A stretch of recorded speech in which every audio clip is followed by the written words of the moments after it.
Hello les amis, j'espère que vous allez bien, ravie évidemment de vous retrouver dans ce nouvel épisode du podcast. Un sujet, je pense, qui va résonner avec pas mal de personnes, même si il va probablement avoir pas mal de résistance aussi, ou se dire non, ça ne me concerne pas, alors que je pense, enfin c'est ma vision, mais je pense que ça nous concerne tous à un moment donné dans notre vie aussi.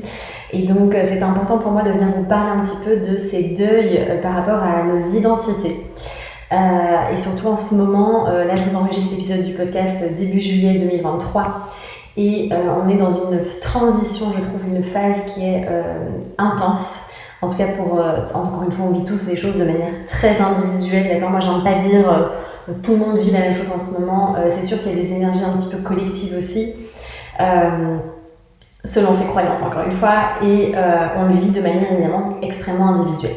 Mais en tout cas, je trouve en tout cas qu'il y a cette espèce d'énergie qui vient nous accompagner à cette transformation en ce moment. Et donc ça nous demande aussi pas mal de mouvements intérieurs, puisqu'on est dans ce podcast du mouvement intérieur, qui vient nous questionner aussi sur qui nous sommes, sur notre personnalité, sur les parts de nous-mêmes, sur nos identités, et c'est pas rien parce que ça vient vraiment toucher au cœur de nos racines aussi de qui nous sommes en fait. Et je voulais un petit peu vous partager cet épisode avec des petites capsules personnelles aussi sur ce que moi j'ai vécu récemment et sur ces transformations que je trouve en fait à la fois inconfortables et tellement magnifiques.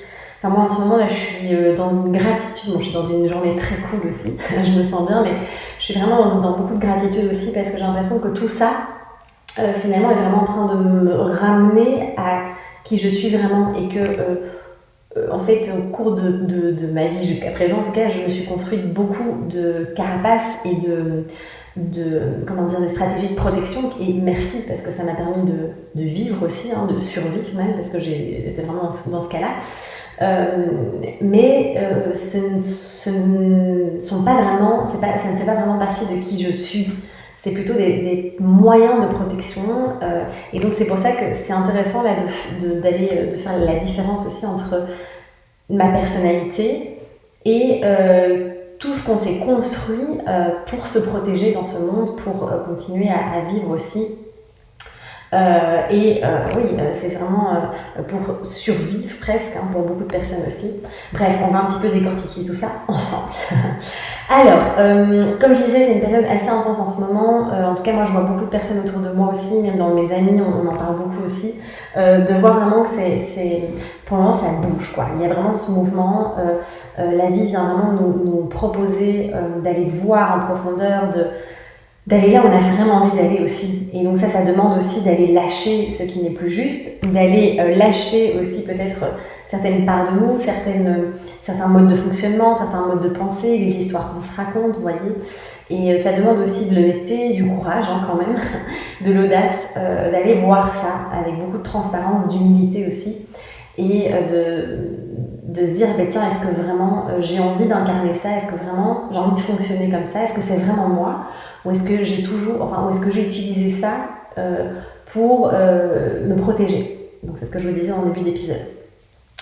On construit en fait beaucoup, parfois c'est vraiment inconscient, mais on se construit quand même beaucoup d'identités, beaucoup de personnages aussi, et c'est ok. Encore une fois, mon Dieu, on fait tous de notre mieux, puis tout ça c'est pour notre bien, entre guillemets, mais on est tout le temps dans les personnages, et même quand on décide de lâcher une identité, forcément on va aussi incarner autre chose, incarner un autre personnage. Donc vous voyez un petit peu, c'est ok, on a cette capacité, en tout cas cette possibilité de choisir aussi quel personnage on veut incarner, qui on a envie d'être. Et c'est vrai que pour beaucoup de personnes, quand on n'est pas trop en conscience, et même quand on est en conscience, parce qu'on est très loin d'être parfait même quand on est en conscience, on a tendance à s'identifier, à se créer des identités en fonction de nos blessures, en fonction de nos traumas, de nos expériences du passé, en fonction aussi peut-être des étiquettes que l'on nous a collées ou que nous on s'est collées aussi nous-mêmes. Et donc tout ça va faire qu'on va accumuler plein. Je vois vraiment là, c'est marrant, je vois quelqu'un avec plein de post-it, comme si c'était rempli d'étiquettes, de carapaces et autres. Et c'est vrai qu'on va construire en quelque sorte notre identité aussi en fonction de ça. de notre environnement, de notre entourage, de nos expériences de vie aussi, dans l'enfance et autres. Et ça demande, c'est toute une exploration. Moi, je vois vraiment ça comme une aventure, comme une exploration. D'aller vraiment voir et de se dire, ok, en fait, on m'a toujours vu comme ça, moi je me suis toujours vue comme ça, je pensais que j'étais ça. Est-ce que c'est vraiment ça que je suis au fond?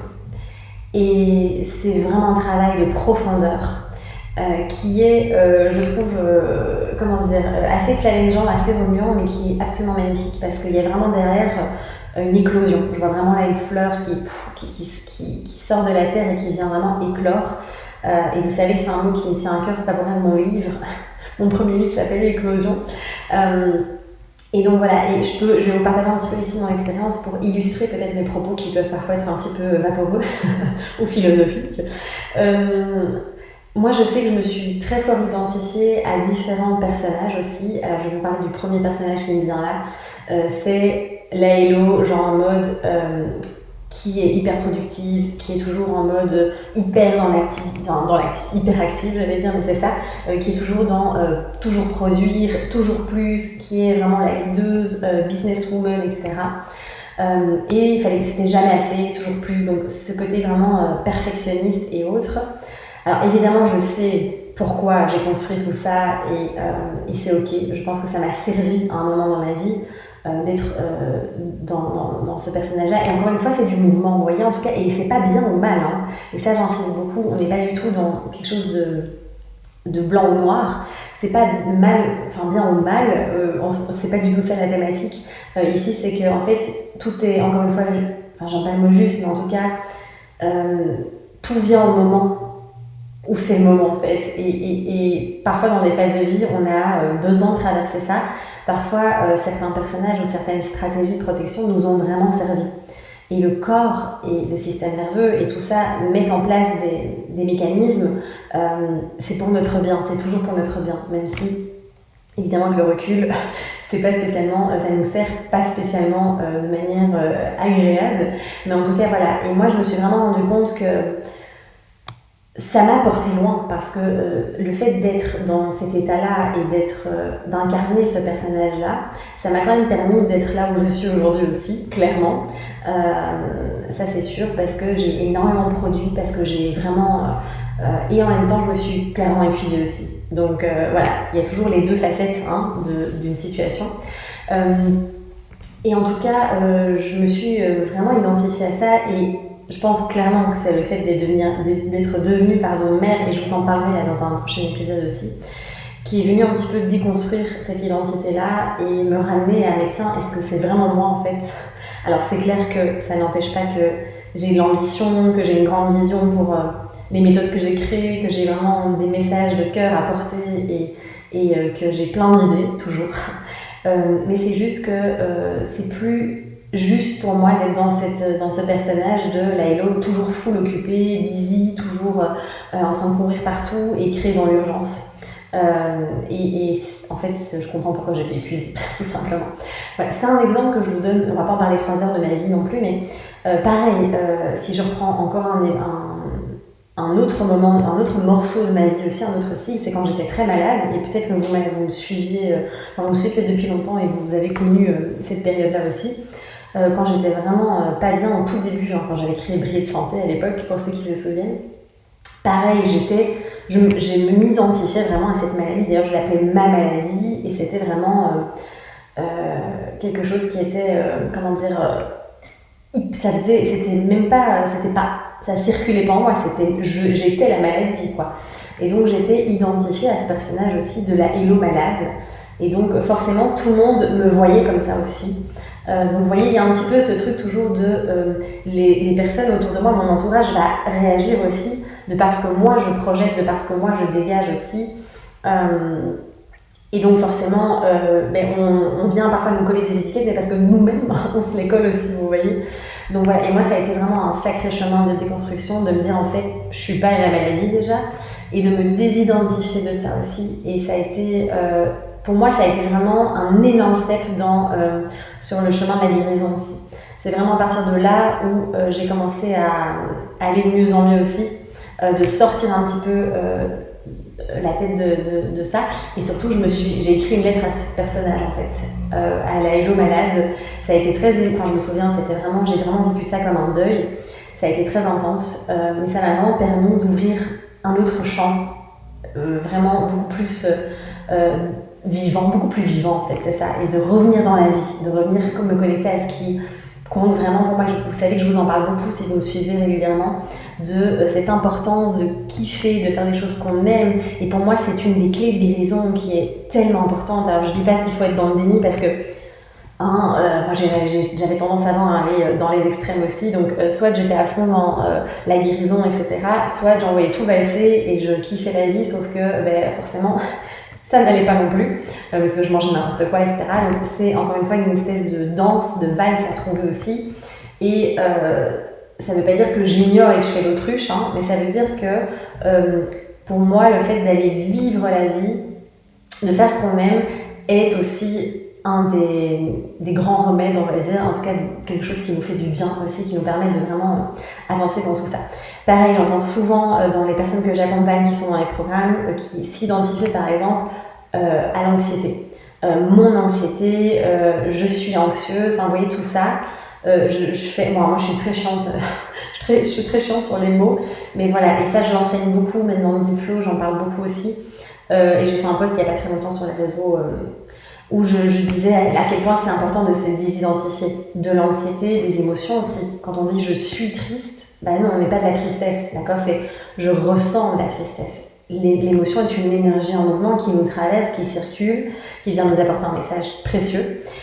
Et donc le fait de déjà désidentifier, ça aide beaucoup. Ça permet de prendre du recul aussi et de ne pas ne faire qu'un avec cette anxiété ou cette émotion, la maladie, etc. Bref, voilà, quelques exemples pour illustrer. Voyez un petit peu, n'hésitez pas à mettre pause là dans cet épisode et vous dire ok, là moi en fait, et prenez des notes pour vraiment vous imprégner de ça aussi. De vraiment vous poser cette question et de dire est-ce qu'il y a des espaces dans ma vie, est-ce qu'il y a des identités, est-ce qu'il y a des choses auxquelles je m'identifie mais où c'est pas spécialement juste, où c'est pas spécialement, ça fait pas partie de moi. Donc n'hésitez pas à prendre ce moment de conscience aussi, si vous avez envie, bien sûr. Alors, et du coup, tout ça, évidemment, ça soulève des questions quand même assez profondes aussi, comme je vous disais, où il y a cette question de, mais en fait, qui suis-je profondément derrière tout ce que je me suis construit? Et c'est là où parfois ça fait peur. Et vous voyez, c'est pour ça que souvent, ça fait peur d'aller voir tout ça, parce qu'on se dit, mais en fait, qui suis-je?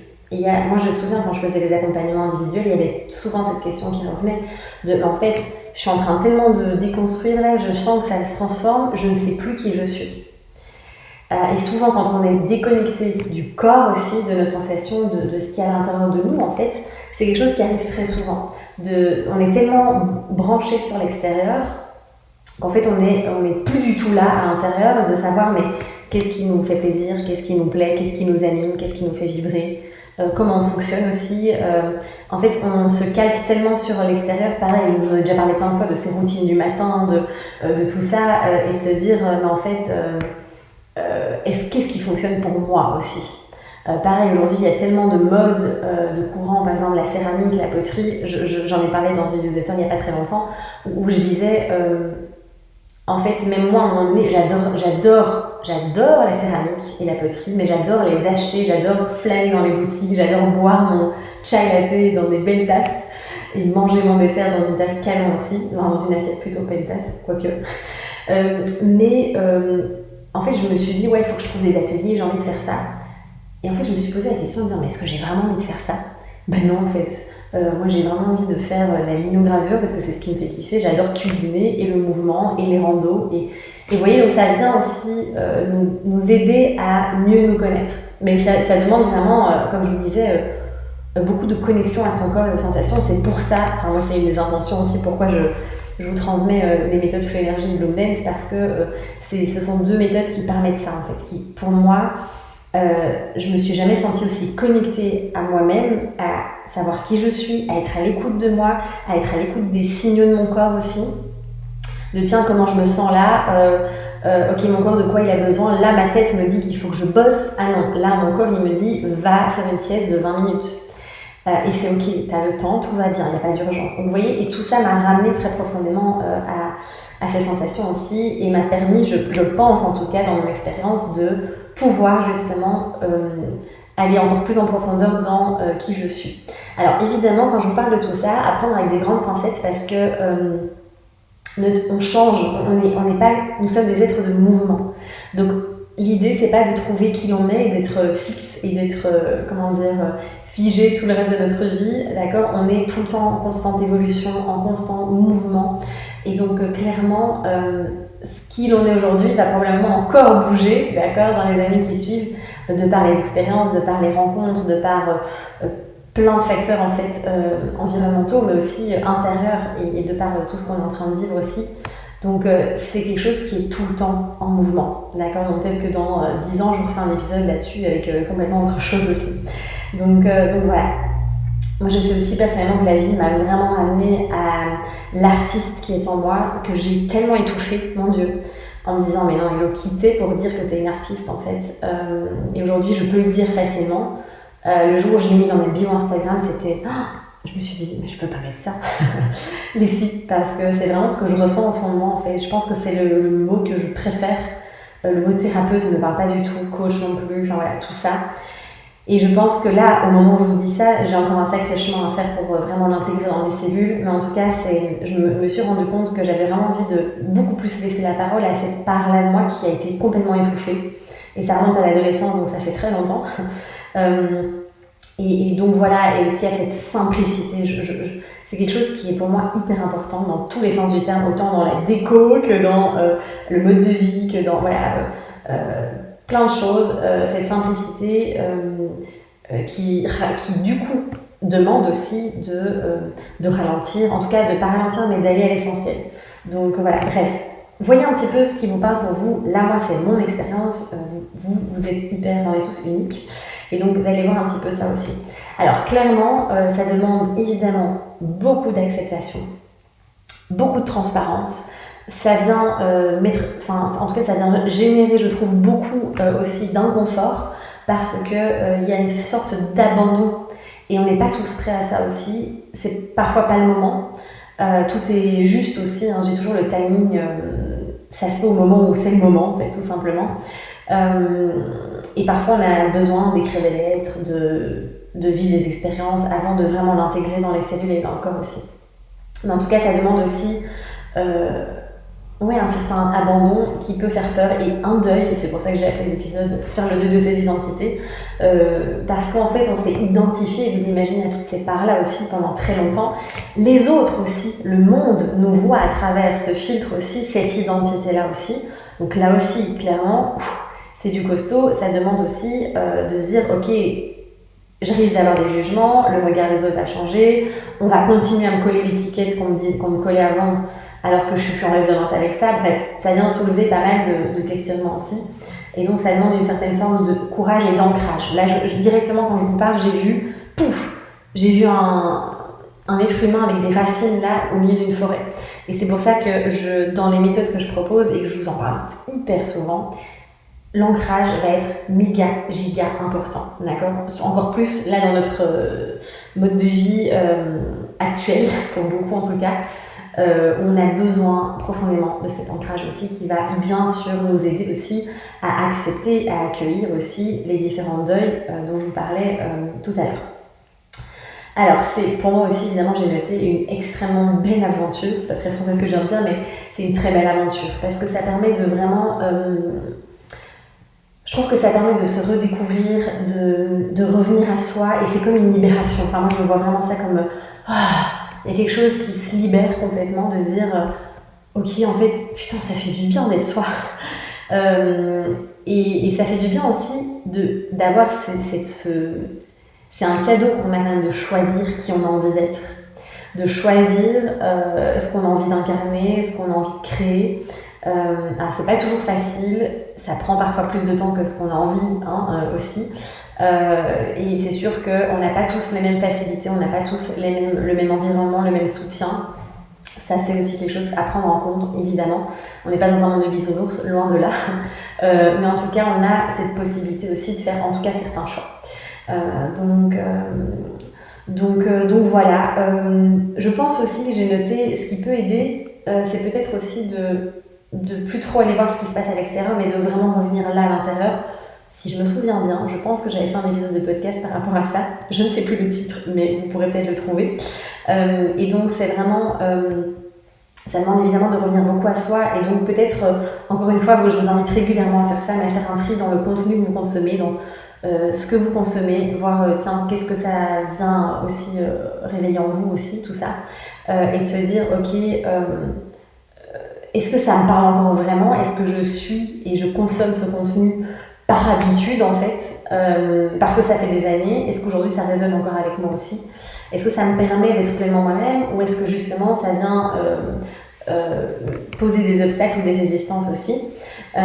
Et alors aussi, je pense que ce qui est pas évident dans cette démarche de deuil aussi, en tout cas d'identité et de revenir à soi, parce que c'est plutôt dans ce sens-là que j'ai envie de vous partager cet épisode aussi, ça demande d'oser fonctionner différemment. Et c'est là aussi où parfois ça peut être très inconfortable et très insécurisant.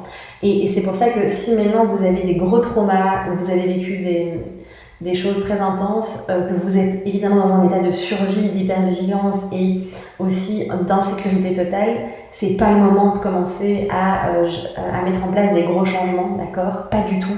Je pense que la priorité, encore une fois, ça va être de remettre d'abord de la sécurité, de réinstaurer ça, de revenir en douceur, se connecter au corps, aux sensations, tranquillement aussi, pareil, pour ensuite pouvoir être d'accord. Et là, ce que je suis en train de vous dire, c'est vrai que c'est des étapes, c'est pas ouvert, on va être, enfin, c'est pas ouvert à tout le monde, c'est pas ce que je veux dire, mais en tout cas, c'est parfois pas le bon timing, d'accord? C'est parfois pas encore juste, et il y a peut-être d'autres étapes d'abord à traverser avant d'être dans cette capacité de se dire, ok, j'accepte de laisser partir cette part-là de moi en fait. Donc tranquillement, vous mettez pas de pression. Et de toute façon, la vie nous amène là où c'est juste pour nous aussi. Donc voilà, c'est marrant parce que j'étais en train de lire mes notes et c'est ce que je viens de vous dire, je l'avais écrit, mais j'avais oublié que je l'avais écrit. donc voilà. Et puis j'ai mis en grand là, nourrir ce qui compte vraiment et se révéler. Et ça demande... Et en fait, vous allez me dire, mais comment savoir? Mais en fait, écoutez votre corps.